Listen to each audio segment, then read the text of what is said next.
Welcome to Read Your Comics. Today I'm looking at Youngblood Strikefile #1.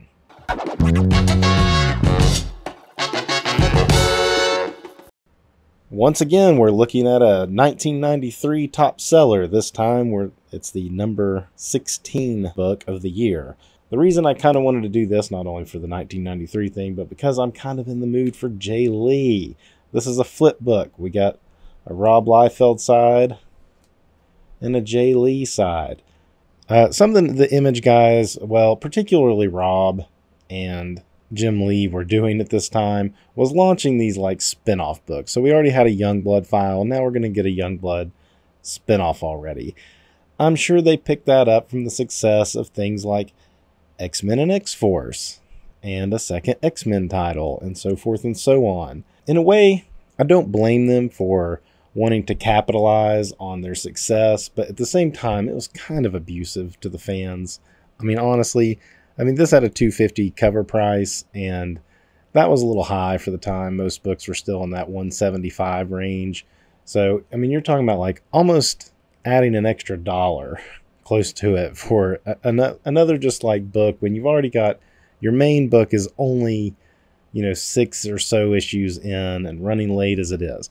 But we're going to recruit Jae Lee to work on this one, and we're going to look at that side first because really this is the main reason I wanted to even look at this book.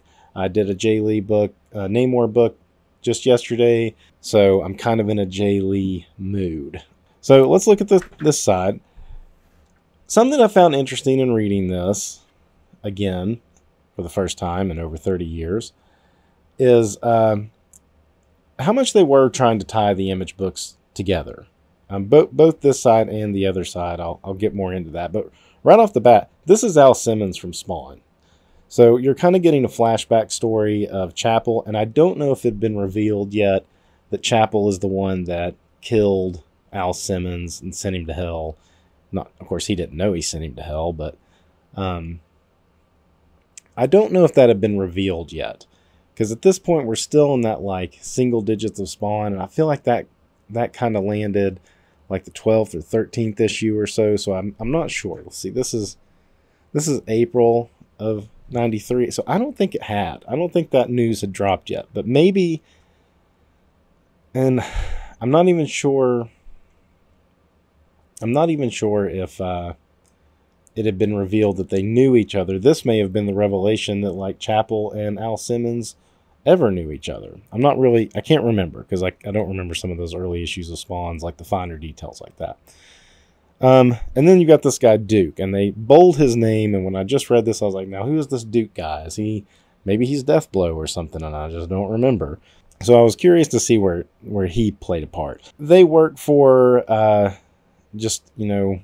faceless secret organization that kind of worked outside of the law, I guess, and it's at this point they're working for that I think his name was Jason Wynn from Spawn, and they're infiltrating something called like the Psi something or other. You get this narration from Chapel. He's just talking about blowing these things away. Let me back up for 1 second.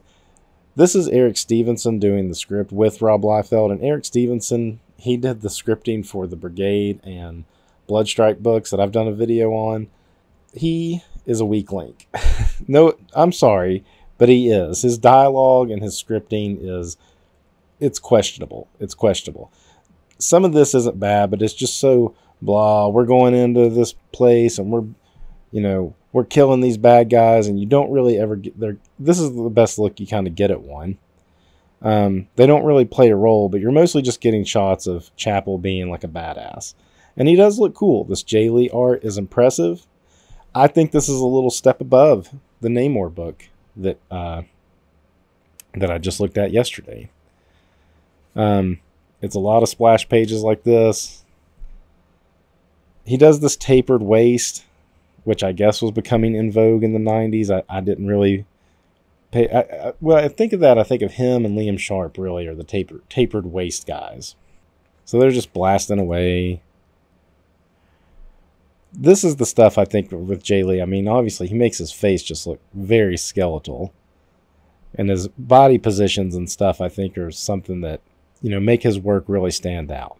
His figure work, because he makes long arms and legs, extended torsos, and where he doesn't like twist them up like McFarlane does in contorted positions, he does have this elastic look to how he positions a figure. But I love this this kind of energy blast. And does he have energy powers? I didn't think he did. Or is that just an explosion going off and it's kind of behind him? Or is that the front of his gun? That might be like the front of his gun barrel, and it's just like blasting energy. Anyhow, it's this like scraping stuff right here. There's another page where, it's this page. So now we're going to meet this guy, Geiger. This is the first bad guy we really get. All we see really is his face.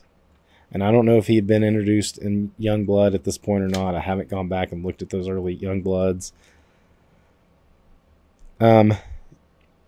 This kind of stuff, this media he's using right here, I find interesting. It's like he's using ink, but he's almost like spraying. He's not like flicking it out. It's like sprayed almost. I wonder if he's hitting it with like an airbrush. And it's just kind of thick. Anyway, this Geiger guy is kind of saying, you've been set up, which they actually said at the beginning, like this whole operation stinks of a setup. And I mean, it's terrible. It really is. Here's a weak link of the dialogue, like I said. So this Duke guy, turns out he's a traitor, and Al Simmons is confronting him and shoots him in the head. Pretty brutal shot. Blood splashing out the back of his head. Calls him out. He's like, maybe next time you'll think twice before selling your CI brothers down the river. Damn, almost forgot. There won't be a next time. I don't know if Eric Stevenson thought he was writing in like the dialogue of like, 80s action movies or something, but it does not read like sophisticated in any way whatsoever. I mean, this might be like Carrie Fisher said to George Lucas, you can write this stuff, but you don't have to say it. So I think when you write it, he writes it and thinks it's like, sounds good in his head, but then when you read it, you're just like, man, that is a cheesy line. And that was my big critique of him and his scripting throughout the Brigade and Bloodstrike books. Anyway, we're hitting that media again, like just the way this black is used here. It's almost like a new way to do Kirby Crackle in a weird way, but it's like teeny tiny dots instead of big dots. Love the explosion here though, and you could tell because this is on this like glossy paper, whereas the Namor I looked at was on a newsprint, that stuff like this works. This is a little brighter than the Namor book. Even though Jae Lee himself, he just, he uses a lot of black, dark areas. This leans itself more. This is still like it's brighter in general. And I didn't really notice that he uses his silhouettes. I mean, he used a silhouette there of the gun. In that Namor book, man, he used silhouettes. He didn't really, all the panels, he has something going on. Even like the dark ones like this. At least there's the focal point of Chapel.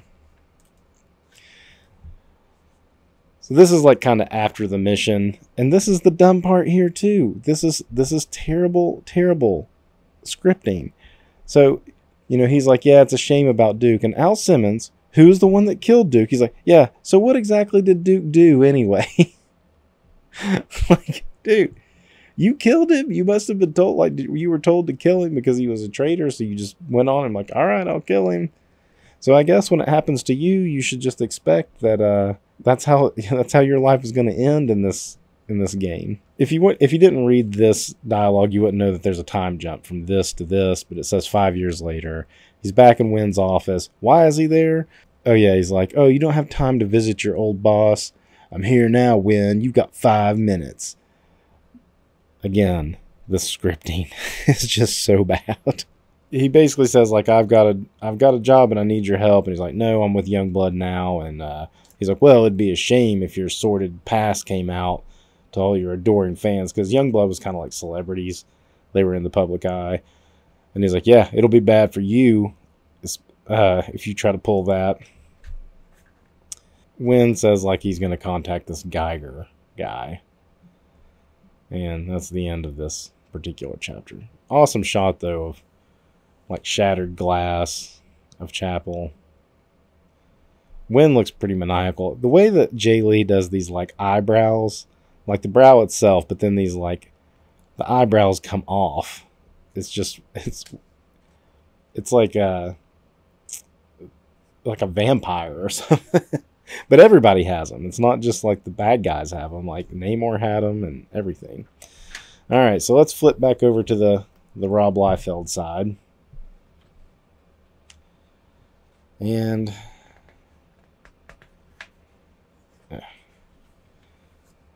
so Rob, I think, is credited for doing everything on this. Yep, creator, writer, and penciler. I mean, Danny Mickey does the inking, and Steve Olive and Ollie Optics coloring. Get ready for some Liefeld fun in this one.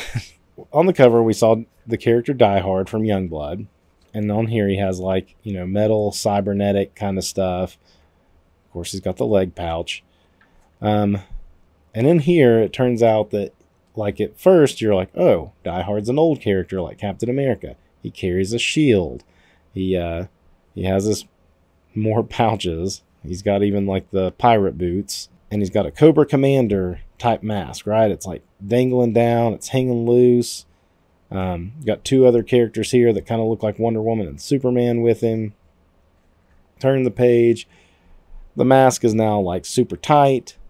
There's this kind of flowing behind him, like, is that supposed to be the mask, like, where he's, like, moving so fast, it's, like, blowing against his face? It's hard to tell by the way it's colored there. Maybe that's a coloring mistake, but even the way that the head is drawn, with this line here, completely separating it from this, so it's not part of his cape, it doesn't look like it's part of the mask. It doesn't look like a cape coming off of him. What is that? And why did his mask change all of a sudden? I bet there's more inconsistencies. Yeah, his whole, like, chest. This stuff. Totally gone. And here's what I think happens with this kind of stuff. I don't think Liefeld is drawing this stuff like, okay, this is my page 1, and this is my splash page, page 2. I think he's drawing this almost like it's a pinup. And then, when he's wanting to put a story together, at some point he draws this page. And then when he's putting the book together, he's like, oh, I'm going to pull this page as a good page, and I'm going to pull this together, and I'm going to put it together, and that's going to be part of my book. That's what I think happens. That's why I think there's so much inconsistency. Anyway, this narration is from this Glory character, which we learn here. Like she says, like, I had such a good time being Glory. There his straps are back on, but now he's got like a cape. He doesn't have the Cobra Commander hood, but it is like a cape coming from like his neck. They're fighting Nazis, and it's World War II. This is Super Patriot in his, like, golden age time. And they're fighting Nazis, and she's reflecting on, like, how she had a crush on him, and he was, you know, so noble and pure, and blah, blah, blah. And, pow, bam. Got a big splash page here. At least this chest strap is back and, like, kind of consistent again. Still don't understand what's going on with this. Got some solid dialogue here. Maybe I'm too hard on Eric Stevenson, because this has, nobody gets a bigger thrill out of rocking the Reich than Die Hard. That's one man who loves his work. This almost reads like a parody of like superhero stuff from the 50s. I mean, this would be actually kind of like the way Kirby would set something up, though. I mean, Kirby would have, like, Captain America jumping in. In fact, I bet if we looked, we'd probably find a swipe of something similar, of Captain America jumping in and taking out either Nazis or Hydra or something, or they're, like, stacked up in a line and being hit like that. So it's like, I can't really knock what he's trying to do right there. There is a weird, like, very level lines there. It's not as fluid and dynamic as what Kirby would do. But I could see what he was trying to do there. He was definitely trying to homage something Kirby would have done with Captain America. And this is still pretty much like, okay, now his chest strap is gone again. But maybe this is a different day, so maybe he wasn't wearing it on that day.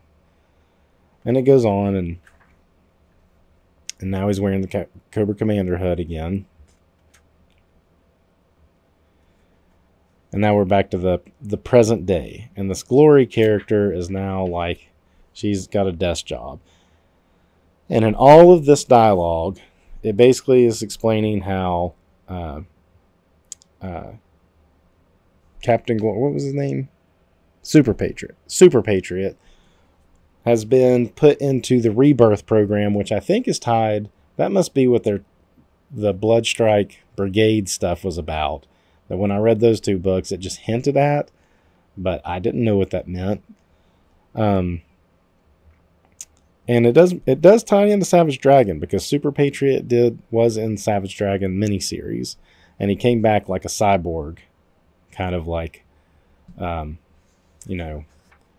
stoic, quiet cyborg type. And she's basically saying this is dishonoring his memory, that he's dead, and he should have been allowed to die with dignity. Instead, he's being propped up by some other organization. And also, she mentions this is not the same Die Hard from World War II. This is a newer Die Hard, which may explain why he has cybernetic stuff going on. And all of it, like I said, all this dialogue is just explaining that, like, she feels like they need to go after this Super Patriot and bring him in and let him die with dignity. And this Die Hard character agrees. Suddenly he has a shield. No shield here. Suddenly has a shield.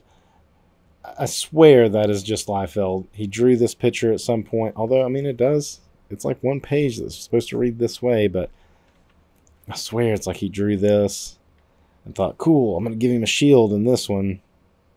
Unless maybe his shield, and I just don't know. Maybe it just like materializes or something, and he doesn't have to like carry it on his back like Captain America or something. Mostly though, you can see like Liefeld was doing, he's trying to do an homage.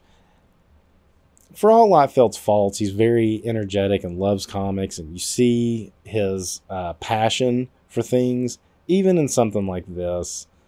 You see where he loved, those Captain America books, which would eventually lead him to doing Captain America just, a few years after this, and where he was coming from with that. Then we get this pin-up. Man, that's a pin-up. Liefeld went all in on that pin-up. And that's the end of Youngblood Strikefile number 1. These are easy to come by too. Easy dollar box finds. I mean, like I said, this was the number 16 selling book of 1993. So especially this first issue is everywhere. I think it was only a 3-issue run. And I may pick up the other ones for the rest of this Jae Lee side. I don't know that I even stuck with it back in the day, because it may be one of those books that like this issue came out and then it was like months later that the next issue came out. Awesome Jae Lee art on one side. You got Liefeld. I'm not going to say it's at his best. It's not at his worst. You see a nice little homage story happening there. Youngblood Strikefile number 1. That's all I got. Until next time, read your comics.